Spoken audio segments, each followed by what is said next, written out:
शिव पार्वती के विवाह को जो तो ऐसा परम पवित्र विवाह भगवान भोलेनाथ का। अब देवता लोग दुखी, बहुत समय हो गया विवाह हुआ, देवता लोगों को याद आई अब तो हमारे शिव जी का विवाह हो गया है, उनका जो पुत्र पैदा होगा वही तारकासुर को मार सकता है, ऐसा वरदान इस राक्षस को मिला था। इसीलिए शिव जी का विवाह कराया गया ताकि इनका बेटा हो और उसी के हाथों राक्षस मारा जाए। तारकासुर को यही वरदान मिला था, जब शिव जी का बेटा होगा उसी के हाथों में मारा जाऊं। तब देवता लोगों ने कहा आप बहुत समय बीत गया, शिव जी और पार्वती का विवाह हुआ, उनका तो कोई संतान हुई नहीं, चलो शिव जी को मनाते हैं।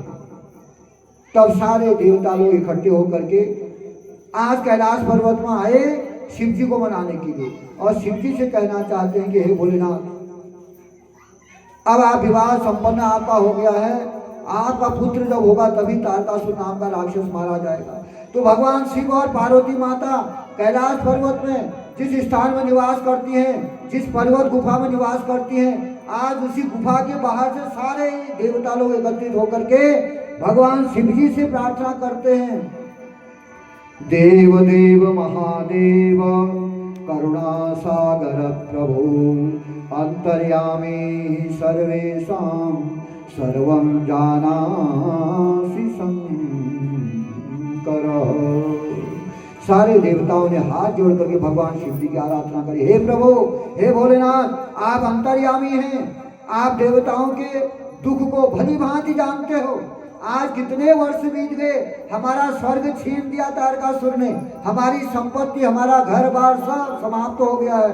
तारकासुर अत्याचारी राक्षस अपने वरदान के अभिमान में आकर के उसने हमारा देवलोक छीन लिया। इसलिए आप हो न्याय के देवता, भगवान न्याय करो, हमारी जमीन जायदाद, हमारा देश, हमारा घर, हमारा सब छीनने वाले को आप कैसे माफ कर सकते हो। इसलिए हे प्रभु, हम आपके शरण में आए हैं, आपके दरबार में आए हैं, आप देवताओं के दुख को भली भांति जानते हो। हे भोलेनाथ, हमारे कार्य को पूरा कीजिए। भगवान शिव पार्वती के साथ जिस समय ये देवता लोग आए थे, उस समय भगवान शिव पार्वती माता के साथ रमण अवस्था में बैठे हुए थे। शिव और पार्वती रमण अवस्था में बैठे हुए थे। देवताओं के गुफा के बाहर से जब उन्होंने शिव जी को इस प्रकार से प्रार्थना करी, भगवान शिव जी तो कुछ सुनते ही नहीं, फिर तुरंत भक्तों की पुकार को सुन करके अपना सब कुछ त्याग देते हैं। जैसे ही देवताओं की पुकार को सुना, भगवान भोलेनाथ ने पार्वती जी से कहा, देवी तुम बैठो, मैं अभी, ये देवता लोग मुझे क्यों पुकार रहे हैं, मैं तुरंत इनकी बात सुन करके आता हूँ। इतना कह करके पार्वती जी को तो गुफा के अंदर ही छोड़ गए, अपना बाहर आ गए, और बाहर आकर के देखा विष्णु ब्रह्मा आदि सारे देवता लोग, उनके आंखों में अश्रुधारा है। बहुत समय से ये लोग भटक रहे हैं, हिमालय की कंदराओं में कंदमूल फल खा खा करके अपना समय व्यतीत कर रहे हैं। तो भगवान शिव जी ने जब देखा सारे देवताओं को दीन अवस्था में, तब शिव जी ने पूछा, हे विष्णु, इस समय आप किस उद्देश्य से यहाँ पर पहुंच गए, कैसे आए इतने देवताओं को साथ में लेकर के। तब विष्णु भगवान ने कहा, हे प्रभु, आपसे तो कोई बात छुपी नहीं है, आप तो सब जानते हो, अंतर्यामी हो, हम आपको क्या बताएं। प्रभु, तारकासुर नाम का जो राक्षस है उसके विषय में भी आप जानते हो। वह तारकासुर नाम का राक्षस, उसने ये देवताओं का स्वर्ग छीन लिया है। अभी देवता लोग कहाँ जाएंगे बताओ, जिसका घर बार जमीन जायदाद सब छिन जाती है, वो कहाँ जाएगा।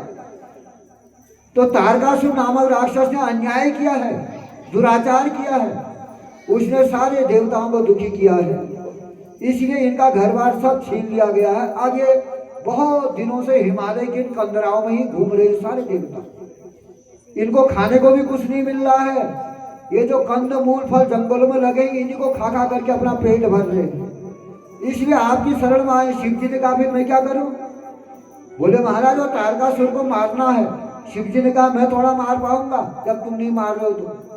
शिव जी से कहा, नहीं आप नहीं मारोगे। फिर बोले आपका बेटा मारेगा, आपका जब बेटा हो जाएगा तो तो उसको वरदान मिला है कि जो शिव जी का बेटा पैदा होगा वही उसी के हाथों वो मारा जाएगा। इसलिए भगवान हम आपसे विनती करने के लिए आए, आपके तेज से जो बेटा उत्पन्न होगा वही उसको मार सकता है। शिव जी ने कहा, हे देवताओं, मैं आप सबके मन की बात जानता हूँ, ठीक है, मैं समझता हूँ, जो होनहार है उसे कोई नहीं रोक सकता इस दुनिया में, जिसके भाग्य में जो लिखा हुआ तो होके रहता ही है। चलो कोई बात नहीं, अभी तक जो हुआ हुआ उसको भूल जाओ। और भगवान शिव जी ने कहा, हे विष्णु, तुम देवताओं में से कोई ऐसा देवता है जो मेरे तेज को धारण कर सकता है? इतना कहते कहते शिव जी की जटाओं में से उनके शरीर में जो विलक्षण तेज था और भगवान भोलेनाथ अकस्मात दया में आकर के उनके जटाओं में से तेज निकल गया। वो तेज स्खलित हुआ और जैसे ही वो तेज निकला, भगवान भोले ने कहा, बताओ कौन धारण करेगा इसको, नहीं तो सारी धरती जल जाएगी, कौन धारण करेगा इसको? वो तेज को निकलते ही देवताओं से प्रेरित उसी समय देवताओं ने अग्नि देवता को इशारा किया, हे अग्निदेव, आपके अंदर बहुत शक्ति है और आप ही कुछ करके दिखाओ। तब देवताओं ने अग्नि देवता की ओर इशारा किया, तुरंत अग्नि देवता कबूतर बन गए। कबूतर बन करके शिव जी के जटाओं से जो तेज धरती पर गिरने वाला था, अग्नि देवता ने कबूतर बन करके अपने चोंच से उस तेज को सब खा लिया, अपने अंदर कर लिया। तो व्यास जी लिखते हैं, अग्निर्भूत्वा कपोतो हि प्रेरितः सर्वनिर्जरैः अभक्षच्छाम्भवं वीर्यं चञ्चत्वा तु निखिलं तदा। इधर भगवान शिव जी के शरीर से जो तेज प्रकट हुआ, वो जो पार्वती ने अपने गर्भ में धारण करना था, वो तेज खा लिया अग्नि देवता कबूतर बन करके। अब पार्वती जो गुफा में बैठी हुई है, बहुत देर से इंतजार करी है, मेरे भोलेनाथ कहाँ चलेगी। वो तो करे थे अभी मैं आ जाता हूँ, इतनी देर तक आए नहीं, क्या बात। भगवान शिव जी तो वहां देवताओं के साथ बातों में लग गए। ऐसा विचार करके देखने के लिए कि कहाँ गए भोले साहब। तब पार्वती माता भी गुफा से बाहर आई, दौड़ दौड़ करके। जैसी बाहर आई, बाहर आकर के देखा, हो यहाँ तो अनर्थ हो चुका है। सारा समाचार जान करके पार्वती माता बहुत दुखी हो गई। पार्वती माता क्रोधित हो गई और क्रोध में आकर के पार्वती माता ने सारे देवताओं से कहा, सारे देवताओं को शाप दे दिया। माता पार्वती बोली, रे रे सुरगणः सर्वे यूयं दुष्टाभिषेशतः स्वार्थ संसाधका नित्यं तदर्थं पर दुःखदा। पार्वती माता ने देवताओं से कहा, रे रे सुरगणः सर्वे यूयं दुष्टाभिषेशतः। पार्वती माता ने कहा, देवताओं, तुम सारे देवता लोग, देवता नहीं दुष्ट हो। तुम लोगों ने आज अपने स्वार्थ के लिए, अपने स्वार्थ को साधने के लिए तुम दूसरों को दुख देते हो। अपने देवताओं, तुमने अपने स्वार्थ सिद्धि के लिए मेरे विहार समय में बाधा पहुंचाकर तुमने मुझे बांझ बना दिया है। तुम ऐसे असमय पर आए, ऐसे विहार के समय आए, अपने स्वार्थ के लिए तुम आए और तुमने आकर के आज ऐसा काम कर दिया, मेरे को जिंदगी भर बांझ बना दिया। अब मेरी कोई संतान नहीं हो सकती है। भगवान भोलेनाथ का जो अमोघ तेज है, उस अमोघ तेज को मैंने अपने गर्भ में धारण करना था और उनके शरीर से जो तेज प्रकट हो चुका है वह तुम देवताओं ने खा लिया है, अग्नि देवता ने खा लिया है। अब वह तेज कभी प्रकट नहीं हो सकता है, क्योंकि भगवान शिव जी काम को जलाने वाले हैं। अब वह काम इनके शरीर से प्रकट नहीं हो सकता। पार्वती ने कहा, हे देवताओं, तुमने अच्छा नहीं किया, जाओ मैं तुम्हें श्राप देती हूँ, तुम सारे देवताओं की औरतें भी बांझ हो जाएंगी, किसी भी देवताओं का कोई संतान नहीं होगी, जाओ मैं तुमको श्राप देती हूँ। और पार्वती ने अग्नि देवता से कहा, हे अग्नि, तुमने शिव तेज को खाया है कबूतर बन करके, जाओ आज से तुम सर्वभक्षी हो जाओगी, गंदा मंदा हर चीज तू खाएगी। तब से अग्नि जो है सर्वभक्षी, गंदगी को भी अग्नि भक्षण कर जाती है, अच्छाई को भी भक्षण कर जाती है। जाओ मैं तुमको साफ देती हूँ।